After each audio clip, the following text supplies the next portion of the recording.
Toastmasters in 2002. In July of 2012, after finishing his term as area governor, he earned his Distinguished Toastmaster Award. He has a passion for the ocean and all marine life. Today, he will be sharing an adventure he had on the 7 seas. He is going through the Competent Communicator manual for the 5th time.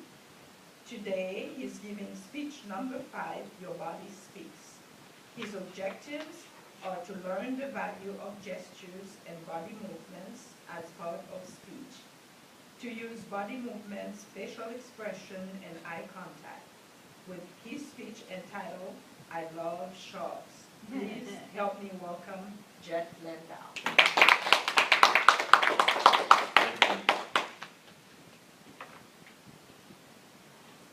Are you kidding me? Did you just ask me if I want to go on a shark dive? Madam Toastmaster, fellow Toastmasters and guests. Before, I had to live vicariously through other people that had the opportunity to go dive for sharks and watch them.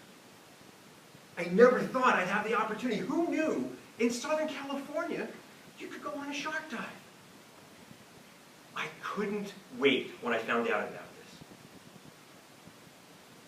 We were diving, we were leaving from the port in Redondo Beach. On my drive there, I was going out of my skin. I was so excited. It was a beautiful day. The boat departed, and we were heading towards Catalina. We were going to stop somewhere in the middle, and that's where we were going to find our guests. So on the way out, maybe a mile or two, the captain said, look over the side of the boat. So a bunch of us gathered and looked over the side, and there were dolphins that joined us. And they were just jumping over each other like dolphins do, and that alone was the price of admission for me. If nothing else happened, just seeing the dolphins, they were 5 feet from me. Never had that opportunity before.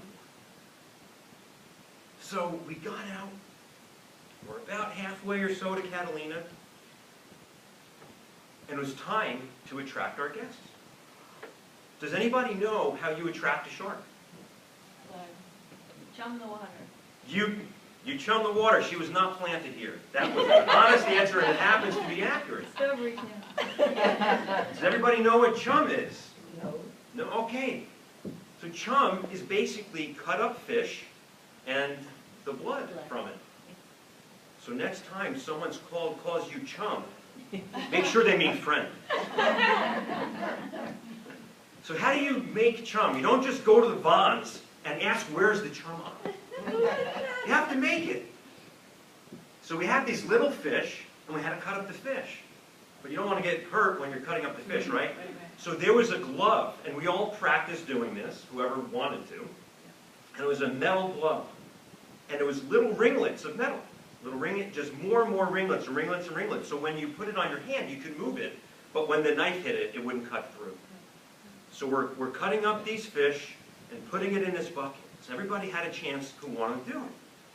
So now we have this bucket of cut up fish and blood. Now what do we do? Well, what happened is we took the bucket and put it by the side of the boat where the ladder was. So there was, that indentation where somebody could climb up. And we were just floating. We weren't anchored, of course, when we're that far out. You can't anchor. So we were just floating and drifting and kind of going with the waves. And we put the bucket right at the end. And the boat would go to the left and then to the right. To the left and to the right. And each time it went left and the bucket was on that part of the boat, a little bit would splash out. And a little bit would splash out. A little bit would splash out. And the boat was naturally drifting in the water. And you look back and there's this amount of chum that was just all in the ocean. It was spread out. So now what? When the sharks come, what are you going to do? You're just going to jump in the water and hope that it's a friendly shark? I mean, we weren't going for great whites, but we want to play it safe. So they had a cage out of PVC. So I was really hoping that we weren't going to find any great sharks, and we'd probably get through that pretty quickly. So it was about 10 feet by 10 feet, about 5 feet deep, of PVC with some floats and some mesh on the side, and we dropped that right off the back of the boat. And then we had a shark sighting. Ooh.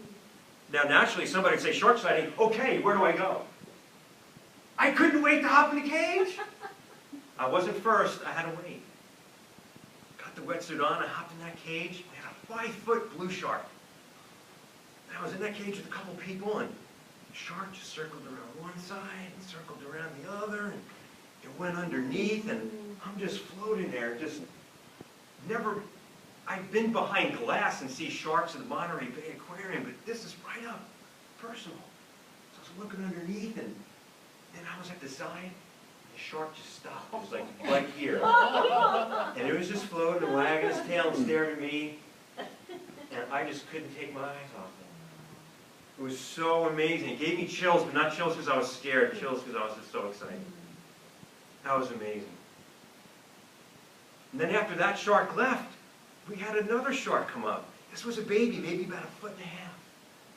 And one of the captains got out of the cage and was holding on to it and trying to attract that shark closer to us. And he was able to catch it with his hand. And he brought the shark on board, and we put a hose in its mouth, and the water was running over its gill, so the shark was safe. Hopefully not in any pain, but I don't know if you could tell that. And he was just telling us about different things, like he would press the eye underneath, and you see that part of the eye that comes up to cover it. And he told us about the fins and about the skin, how if you go one way it's smooth and another way it kind of has a different texture to it. And we all got a chance to walk up and touch the skin, which, again, I mean, that's like a petting zoo, right? That just never happens, for me anyway. And then when we're done, we would lean down and give it a kiss. I mean, that's crazy. I love sharks, and what kind of opportunities? It's never going to have that opportunity again. It was a great day. It was a great day. It was a beautiful day. We had a couple of sharks come up to the boat and have an experience with them. Got to see what chum was all about. And my day ended with a kiss. That was Toastmasters.